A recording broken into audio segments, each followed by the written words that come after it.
అందరికీ నమస్కారం. ఈరోజు మనం చెప్పుకోబోయే కథ మెట్టినింటి అత్యాశలు ముగింపు భాగం. కథలోకి వెళ్ళబోయే ముందు మీరు కనుక మన ఛానల్ని ఫస్ట్ టైం చూస్తున్నట్లయితే తప్పకుండా మన ఛానల్ని లైక్ చేయండి, షేర్ చేయండి, సబ్స్క్రైబ్ చేయండి, బెల్ ఐకాన్ క్లిక్ చేసి ఆల్ అనే బటన్ని ప్రెస్ చేయడం మర్చిపోకండి.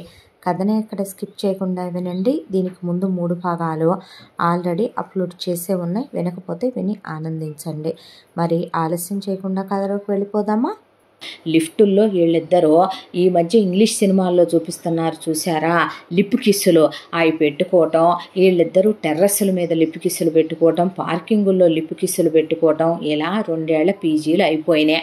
అయిపోయాక వీడికి ఉద్యోగం వచ్చింది, దానికి ఉద్యోగం వచ్చింది, దాని జీతం అది బాగానే వాళ్ళ ఇంటికి పంపుకుంది.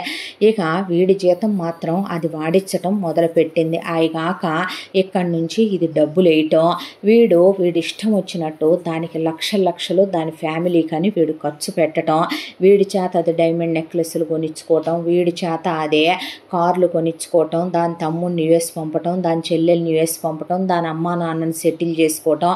ఈ పనికి మాలిన ఎదవ ఎంత పెట్టాడో మీకు అర్థమైందా జగదీశ్వరరావు గారు? అలా ఇంకో 3 ఏళ్ళు గడిచిపోయిందే. ఆ తర్వాత వీడి జీతం 2 లక్షలు అయిందే. ఈలోపు అసలు ఈ ఎదవ ఏమైపోయాడు, ఇంటికి రాడేంది దరిద్రుడు ఏంటే అంటే ఇది మాట్లాడాల. దాంతో క్యాన్లు పిండొంట్లో వండుతుంటే తీసుకొని వెళ్దాం అనేసరికి పిల్లాడికి ఫోన్ చేద్దామంటే పళ్ళు రాలగొడతానని ఫోన్ లాక్కొని వచ్చి కాలేజీ దగ్గరికి వెళ్తే అసలు వీడు హాస్టల్లోంచి ఎప్పుడో పోయాడని తెలిసిందే. తర్వాత వీడి ఫోన్ నెంబర్ తెలుసు కాబట్టి ఆ ఫోన్ నెంబర్ కనుక్కుంటే వాళ్ళ అమ్మతో మాట్లాడిస్తే అదొక్కటే వచ్చిందని చెబితే అపార్ట్మెంట్ అడ్రస్ చెప్పాడు.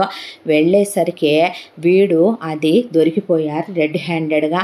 ఆ తర్వాత ఏంట్రా ఇదంతా అని నేను నిలదీస్తే అది తేల్చిన విషయం ఏంటంటే ఫైనల్గా మీ నాన్న పేరు మీద ఉన్న 100 ఎకరాల పొలం, మీ అమ్మ దగ్గర ఉన్న 2 సెట్లు 7 వారాల నగలు, ఆ తర్వాత మొత్తం యావదాస్తి నీ పేరు మీద పెట్టించుకొని అది అమ్మి నువ్వు నాతో పాటు ఫారెన్ రారా కుక్క, మీ అమ్మ నాన్న ఓల్డేజ్ హోమ్లో అంది వీడినే అనేపాటికి ఎవడమ్మా మొగుడు సొమ్మే వాడమ్మటానికి, నేనెప్పుడు వాడికి పెడతానని చెప్పాను అనేపాటికి యూ ఓల్డ్ గాయ్ అని అది నా షర్టు పట్టుకుంది. ఎంతైనా వీడు గాలి వెధవే కానీ పోకిరి వెధవే కానీ అమ్మా నాన్నల్ని ఎవరైనా ఏమైనా అంటే ఊడుకునే వెధవ కాదులేండి జగదీశ్వరరావు గారు.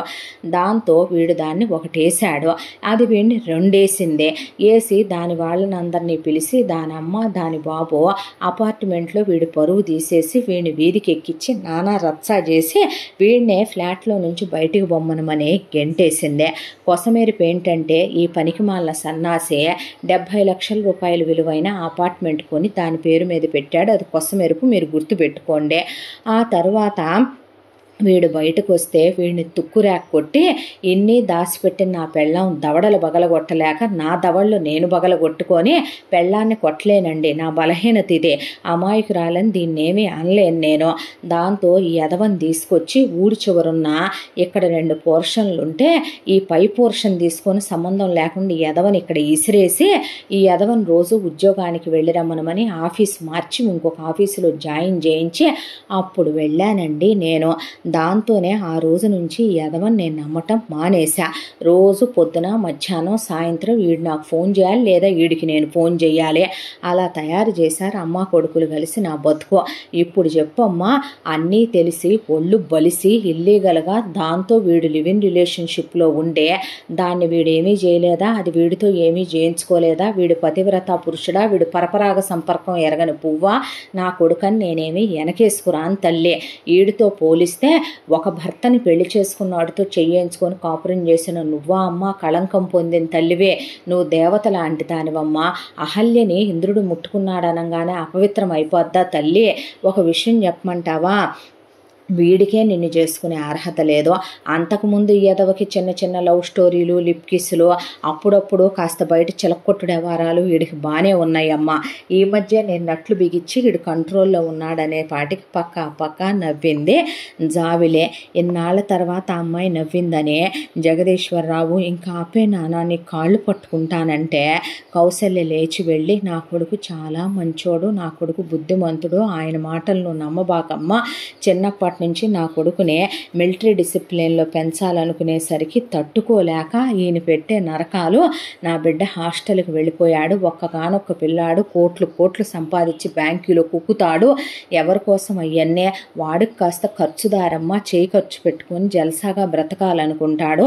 మంచిదనే అనుకున్నాడమ్మా, అది ప్రేమించాననే అంది. ఆడ మగ పక్క పక్కనే ఉంటే చిన్న చిన్న తప్పులు జరగకుండా ఉంటాయా, దాన్ని అంత పెద్దవి చేసి చెప్తాడు. నువ్వు నమ్మబాకమ్మా, నేను ఆరళ్ళు పెట్టే అత్తగారిని కాదు. ఆయన ఏమండ అలా కనపడతాడు కానీ మాట దురుసు, మనసు వెన్నపూసం మా ఆయనదే.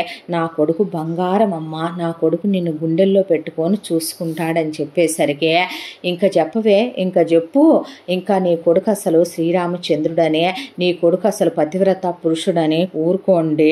అక్కడ దాకా వస్తే తప్పులు చేయింది ఎవరు? నేను చేయలేదే. నేను పెళ్లికి ముందు ఎవరితో తప్పులు చేయలే, పెళ్ళయ్యాక తప్పో ఒప్పో నీతో తప్ప ఎవరితో చేయలే. శ్రీరామ్మూర్తి అని నా బాబు నా పేరు పెట్టినందుకు నేను అలాగే ఉన్నాను జగదీశ్వరరావు గారు అనే పాటికి నవ్వేశారు ఆయన. ఆ తర్వాత ఇప్పుడు చెప్పమ్మా ఏమంటావో నువ్వు అన్న తర్వాత మీ ఇష్టం అనేసింది జాబిలే. అది చూసావా పనికి మాలినదవా, నిజాలు చెప్తే ఏ విషయమైనా దూది పింజలా ఎగిరిపోద్దే. నువ్వు నిజం చెప్పలేదు నాన్న, నా పరువు తీసావో. పోనీలేండి, వయసులో ఉన్న పిల్లాడు, వయసులో ఉన్నాడు కాబట్టి హద్దుల్లో ఉండాలి జగదీశ్వరరావు గారు. అవును, మీరేంటంటే మీ ఫ్యామిలీ గురించి ఇలా అంటగా వీడు చెప్పాడు, అలాంటి పెళ్ళాం అలాంటి కొడుకు కూతురు ఉంటే అంత లేకపోతే అంత. నేనైతే వాళ్ళ తలకాయలు నరికేసి 3 తలలు సంచులో వేసుకెళ్ళి సెంట్రల్ జైల్లో కూర్చొని వచ్చేవాడినే. ఏంటండి ఇదంతా అంటే, నువ్వు చాలా మంచిదానివి చెల్లమ్మ అన్నారు జగదీశ్వరరావు గారు కౌశల్యని. ఏ అన్నయ్య అంటే, కిరాతకులైన రాక్షసుల్ని చూసి వచ్చిన తర్వాత నీ అమాయకత్వం చూస్తే నిన్ను అలా అనాలనిపించింది తల్లి.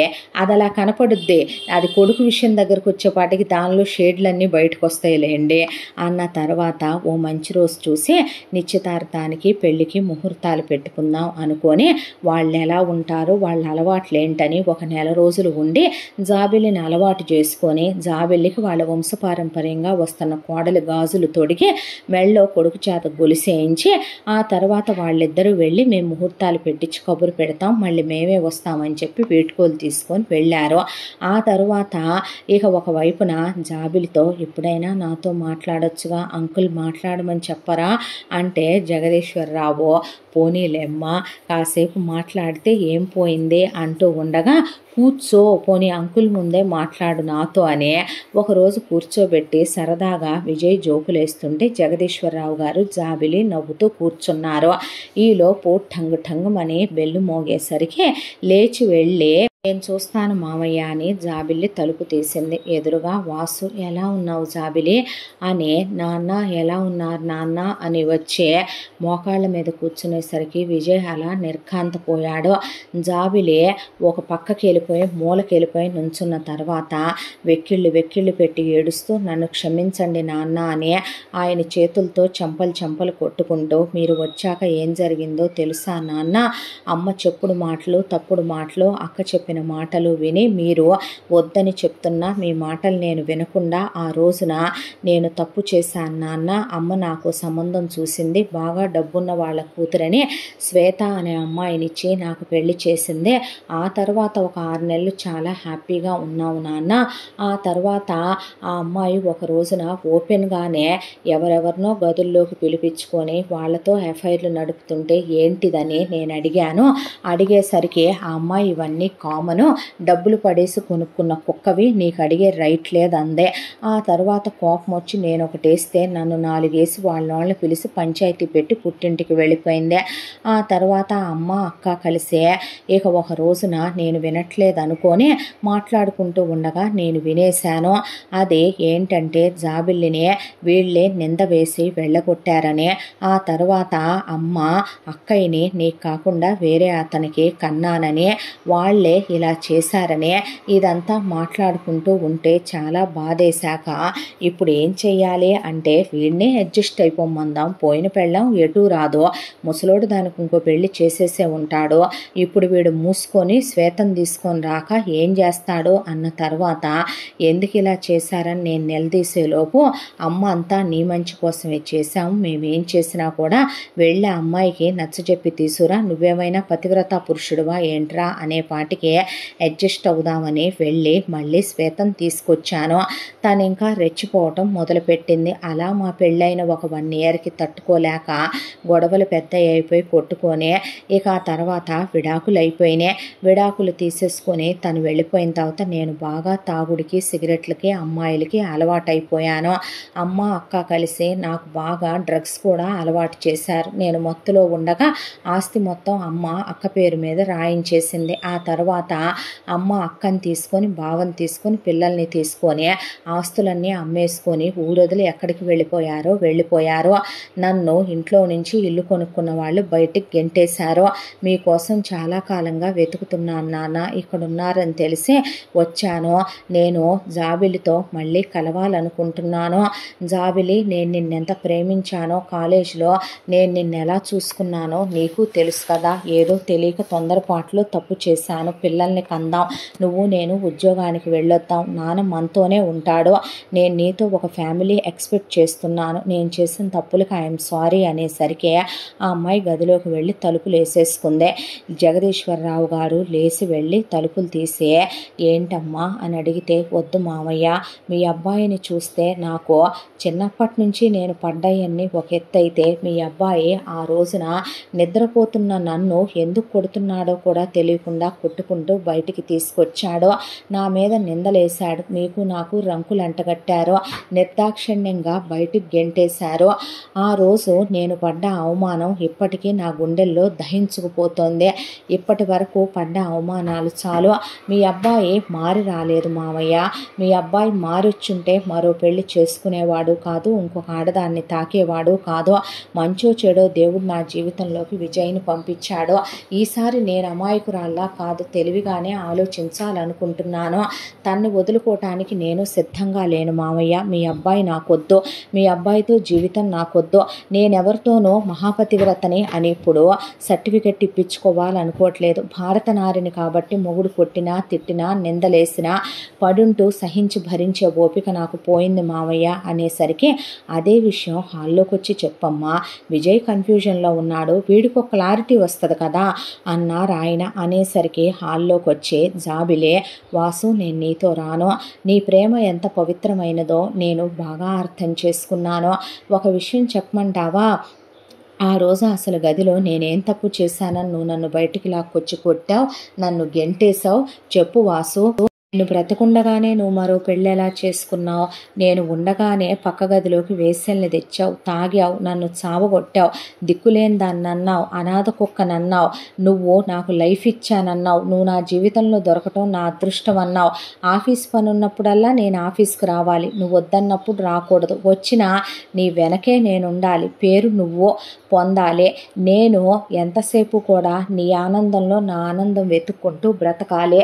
నీలాంటి మేకవన్నె పులితో, రంగులు మార్చే ఊసర వెళ్ళితో నేనే కాదు ఏ ఆడది బ్రతకలేదో.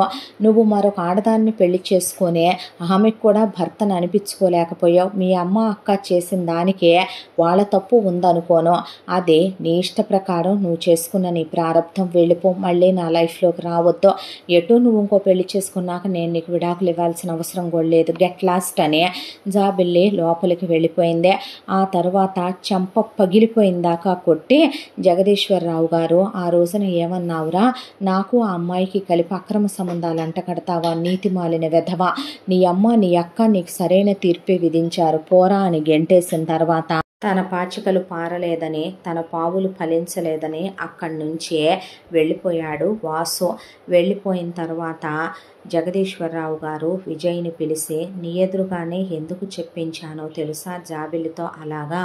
నువ్వు అనుకోవచ్చు రేపొద్దున తన భర్త తిరిగి వచ్చాడు కదా, జాబిలికి అతని మీద ఏమోలో జాలి, దయ, ప్రేమ, అంతకుముందు ప్రేమించింది కదా, ఇష్టం లాంటివి ఉన్నాయేమోననే. తను లోపలికి వెళ్ళాక నాతో ఏమి చెప్పిందో అనే అనుమానాలు ఎందుకు విజయ్, అందుకే బయటికి తీసుకొచ్చి చెప్పించాను. ఇప్పుడు జాబిలే ఆ ధైర్య ధైర్యవంతురాలు కాదు, జాబిలి పిరికిది కాదు.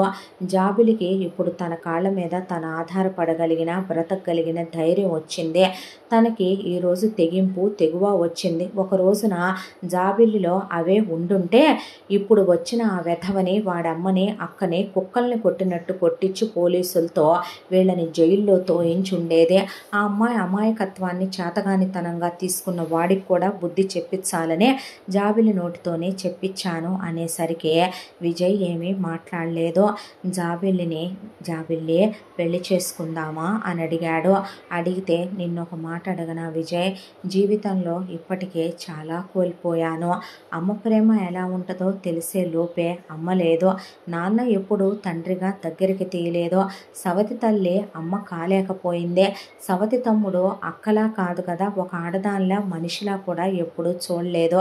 చిన్నప్పటి నుంచి స్నేహితులు చుట్టాలు బంధువులు అయిన వాళ్ళు అందరూ ఉన్నా నేను అనాథలానే ఉండిపోయాను.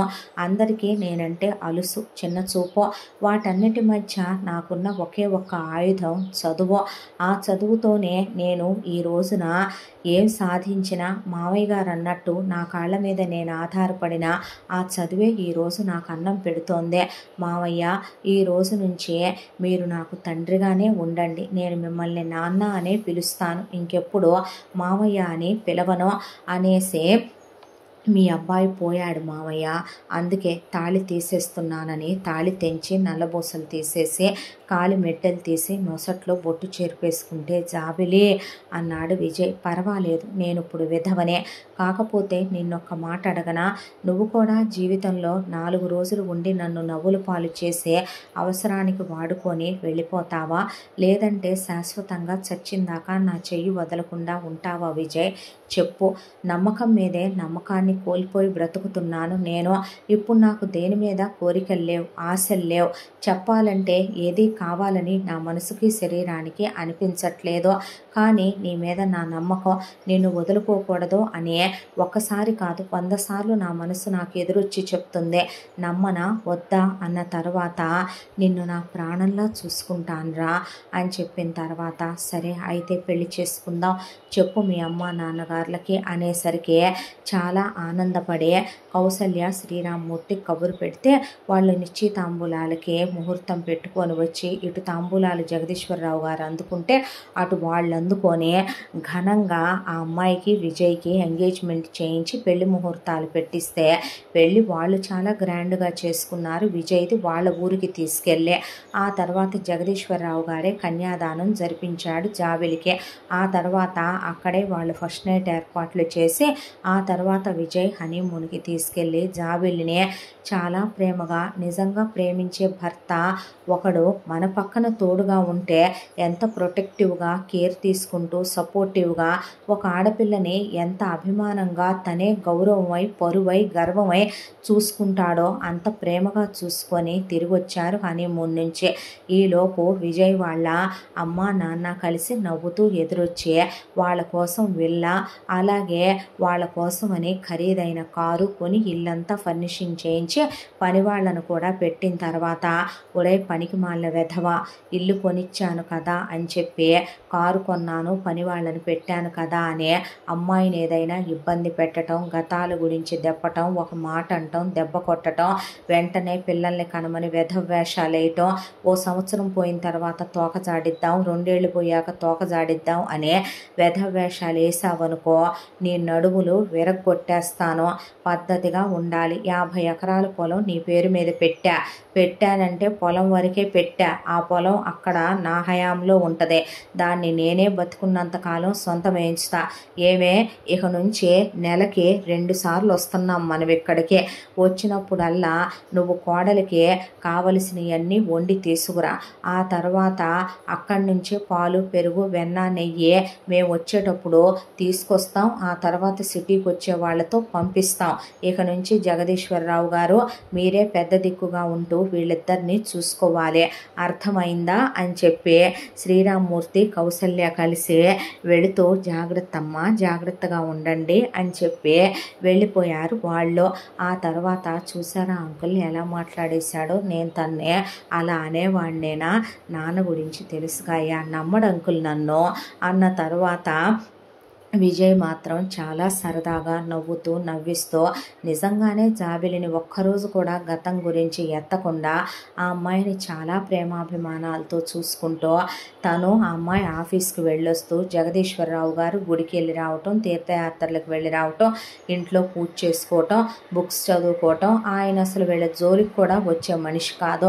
ఆ అమ్మాయి నాన్న నాన్న అని పిలిస్తే ప్రశాంతంగా వీళ్ళు కూర్చొని కబుర్లు చెప్తే వీళ్ళ నవ్వులు చూసే జీవితంలో ఇంతకన్నా ఏం కావాలి, వీళ్ళకి పిల్లలు పుడితే ఎత్తుకుంటే జీవితం ప్రశాంతంగా గడిచిపోద్దని సంతోషపడిపోయింది ఆయన మనసు. ఇప్పుడు ఆయన ఉన్నా లేకపోయినా జాబిలి అనాథ కాదు. ఆ అమ్మాయికి తల్లిదండ్రులు లాంటి అత్తమామలు దొరికారు, జీవితాంతం తోడుండే భర్త దొరికాడు. ఇంతకన్నా ఏం కావాలని ఆయన మనసు కుదుటపడి ప్రశాంతపడి అనారోగ్యం నుంచి కోలుకొని ఇప్పుడు కాస్త ఆరోగ్యంగా ఉంటున్నాడు జగదీశ్వరరావు గారు.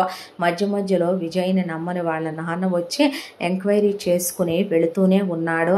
నీ జీతం నువ్వే వాడాలి, పని వాళ్ళు కరెక్ట్గానే పనిచేస్తున్నారా, నువ్వేమైనా వయసులో ఉన్న వాళ్ళని పెట్టావా నాన్న, వంటమ్మాయి దగ్గర నుంచి ఇంట్లో అందరినీ కూడా నువ్వు నడివేసి వాళ్ళనే కదా పెట్టావు, మళ్ళీ చెక్ చేసుకోవటం ఎందుకో, పనికి మాలిన కాలంరా, పచ్చకామెర్లోడికి లోకమంతా పచ్చగానే కనపడుద్దని ఎవరిని నమ్ముతామో, ప్రతి వాళ్ళల్లో నీ శ్వేతే కనపడితే చీ నాన్న, చివరికి నా పెళ్ళాం కూడా దెబ్బద అంకుల్ కూడా అనరు కానీ ఎన్నిసార్లు అంటావు నానా, భలేవాడివేరా, గతాలు గుర్తు చేస్తూ ఉండాలి, ఆ విషయంలో నేను బాగా గుర్తు చేస్తాను అనేసరికి ఊరుకుందరు పెళ్ళాడినే. ఈ గొమ్మ నీ కోసం ఈ పట్టు చీరలు తీసుకున్నా, ఈ నగలు తీసుకున్నా, ఈ తెచ్చిని అనేసరికి 7 వారాల నగలు ఈ గొమ్మ 2 బాక్సులు ఇంకా నేనే వేసుకుంటాను, నువ్వు తీసుకోమ్మా అంటే ఇప్పుడు ఎందుకు అత్తయ్యా, పెళ్లిలో చాలా నగలు కొన్నారుగా, పర్లేదమ్మా ఉన్నాయి నీ దగ్గర, ఈ ఎదవని నమ్మి ఇవ్వట్లేదవి, నీకోసం అని తీసుకొచ్చి ఇచ్చినాయి అని నగలిచ్చి కోడల్ని చాలా ప్రేమగా చూసుకుంటూ 3 సంవత్సరాల తర్వాత జాబిలి గర్భవతి అయింది. మొదటి కాన్పులో జాబిలికి పుట్టింటి సీమంతాలు అత్తింటి సీమంతాలు కూడా గ్రాండ్గా చేయించి బాబు పుట్టాడు.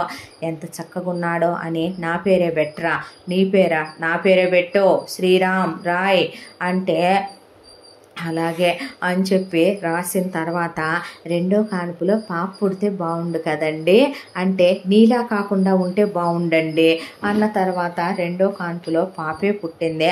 పుట్టిన తర్వాత రాయరా ఈశ్వరి అని పేరు రాయి. ఈశ్వరి ఎవరు నాన్న? జగదీశ్వరరావు గారి పేరు. నా పేరు ఎందుకండి, భలే వాళ్ళేనే, మీరు తాతగారు కాదా ఏంటి?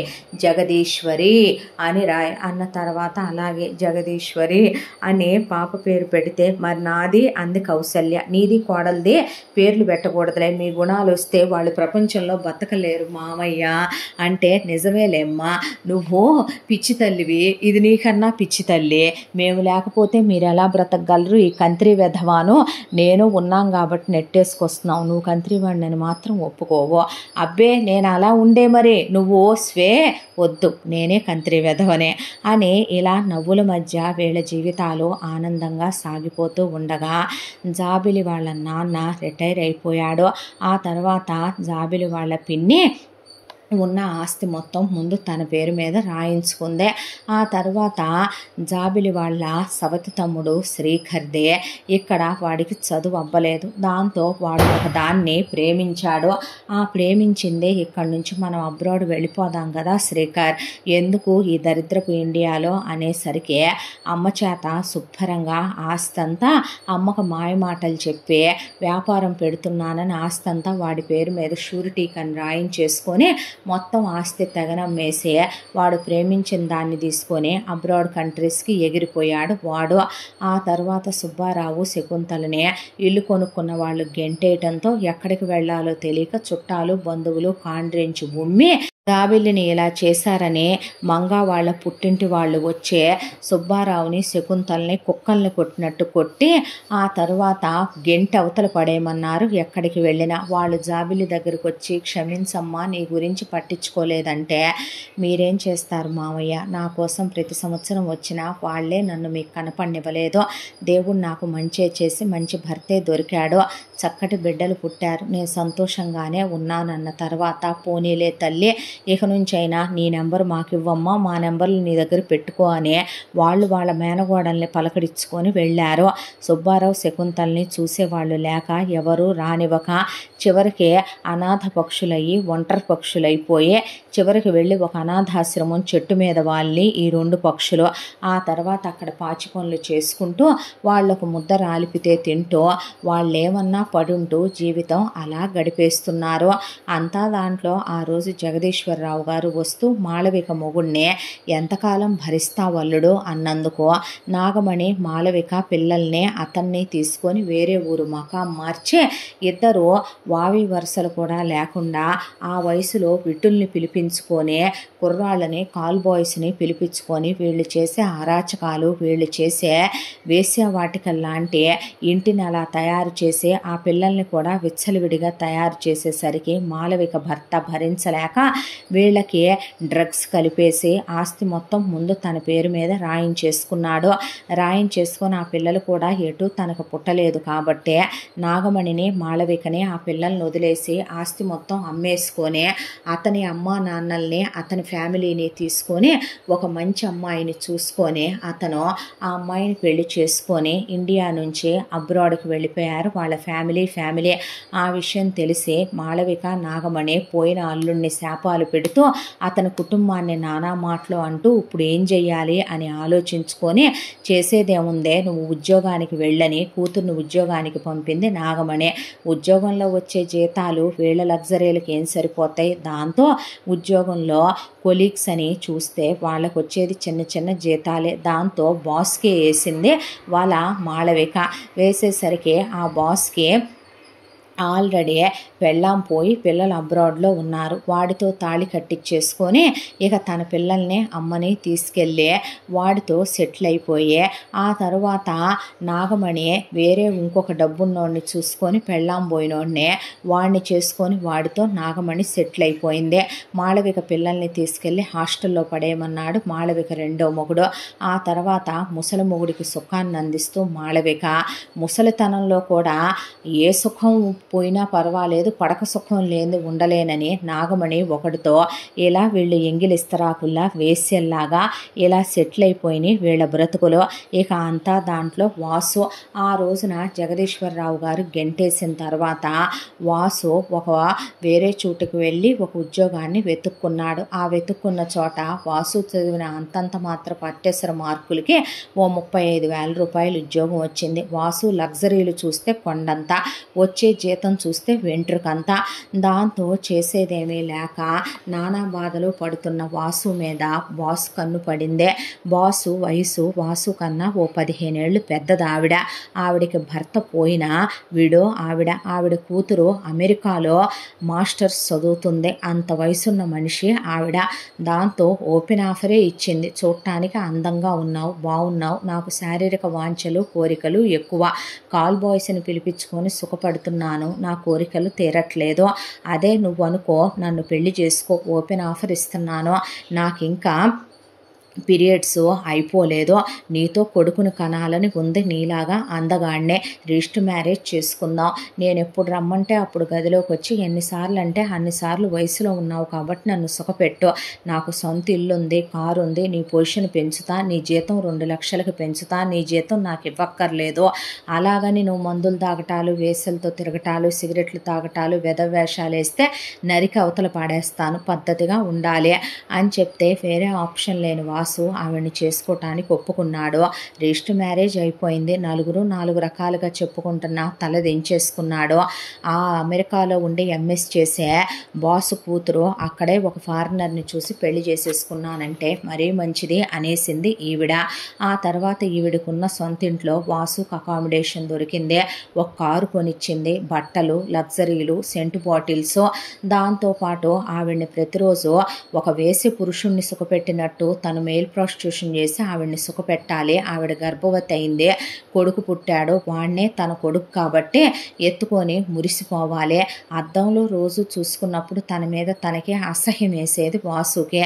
చివరికి మెయిల్ ప్రాస్టిట్యూషన్ చేసుకుంటున్నానా, ఇంత బ్రతికి నేను నా జీవితాన్ని నేనే అస్తవ్యస్తం చేసుకొని జాబిల్లిని పోగొట్టుకొని జీవితంలో నేనే ఇలా అమావాస్య చీకట్లు నింపుకున్నాననే కళ్ళల్లో నీళ్లు తిరిగిపోతూ ఉండేవి. ఈలోపు అవతల పెళ్ళాం పిలవంగానే వెళ్ళక తప్పదో.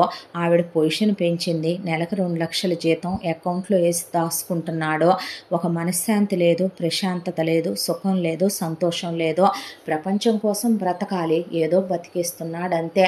తను ఏ రేకుల షెడ్లోనో 2-3 వేల రూపాయల ఇళ్లల్లోనూ ఉండి బ్రతకలేడు, ఏ పేదరాలను చేసుకొని తన జీవితం గడపలేడు. దాంతో ఖరీదైన ఒక ఆడదానికే ఏదో తాళి కట్టిన భర్తగా సుఖాన్నిస్తూ జీవితం అలా గడిపేయాల్సి వచ్చింది వాసుది చేసుకున్న పాపాలకే. ఎంత దాంట్లో తల్లిని పోగొట్టుకొని తండ్రి చేత, సవతి తల్లి చేత, తమ్ముడి చేత హీనంగా చూడబడి ప్రేమించిన వాడితో అవమానాలు ఎదుర్కొని పెళ్ళైన తర్వాత నిందలు వేయించుకొని బయటకు వచ్చేసినందుకు, ఆడపడుచు అత్తగారు నానా నరకాలు పెట్టినందుకు, మామగారే తండ్రిలా తోడొచ్చే తల్లిదండ్రుల్లాంటి అత్తామామల్ని, దేవుళ్ళలాంటి మొగుడిని, చక్కటి 2 బిడ్డల్ని ఆయన ఒక తండ్రిగా ఉండి ఒక జీవితాన్ని, ఒక కుటుంబాన్ని అందించాడు జాబిలికి.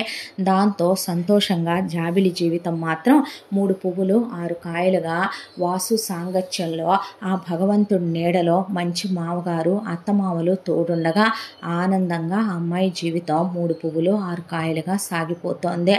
ఇంతకన్నా ఒక ఆడదాని జీవితంలో ఏం కావాలనే తృప్తిగా జీవిస్తోంది జాబిలే. మెట్టినింటి అత్యాశలకి బలైపోయిన ఒక ఆడపిల్ల జీవితం ఇదే. ఇలా చాలామంది ఆడపిల్లల జీవితాలు జరుగుతూ ఉంటాయి. జాబిలికి తోడున్నట్టు ఎంతమందికి మామగారులు తోడుంటారో అడుగు ఆచితూచి వెయ్యాలి ఆడపిల్లలు.